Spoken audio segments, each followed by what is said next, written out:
বিচারক সংকট ছাড়াও নানা সমস্যায় জর্জরিত কুষ্টিয়ার আদালত। এতে যথাসময়ে বিচার না পেয়ে হয়রানির শিকার হচ্ছেন এখানকার ভুক্তভোগী মানুষ। ভোগান্তি দূর করতে দ্রুত বিচারক নিয়োগ দেওয়ার দাবি জেলাবাসীর। কুষ্টিয়া থেকে ফারুক আহমেদ পিনুর পাঠানো রিপোর্ট। আমি প্রায় 20 বছর ধরে চালাচ্ছি এই মামলা, আর আমার বাবা তো চলতে মারা গেছে আর কি।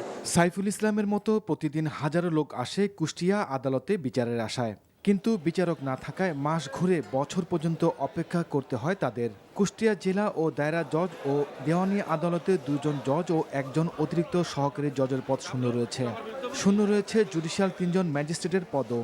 পাশাপাশি এজলাস সংকট, মালখানা ও রেকর্ড কক্ষের জরাজীর্ণ অবস্থা, সব মিলিয়ে বেহাল অবস্থা আদালতের। একটা মামলা করেছি, এখানে বিচারক না থাকার কারণে আমি দীর্ঘদিন ঘুরছি, তা মামলাটা নিষ্পত্তি হচ্ছে না। 2004 সাল থেকে এই পর্যন্ত আমি এই কেস নিয়ে আসতেছি।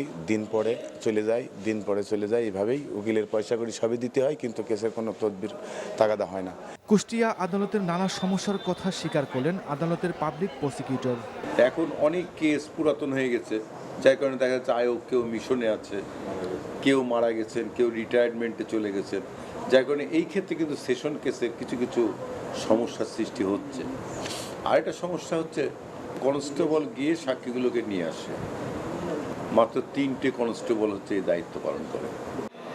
সংকট দূর করে দ্রুত বিচার কাজকে গতিশীল করার দাবি জেলা আইনজীবী সমিতির। বিচারক সংকট দীর্ঘদিন যাবৎ চলছে। যেমন জেলা জজ সাহেব উনি নেই, ভারপ্রাপ্ত জেলা জজ সাহেবের কার্যক্রম পরিচালনা করছে।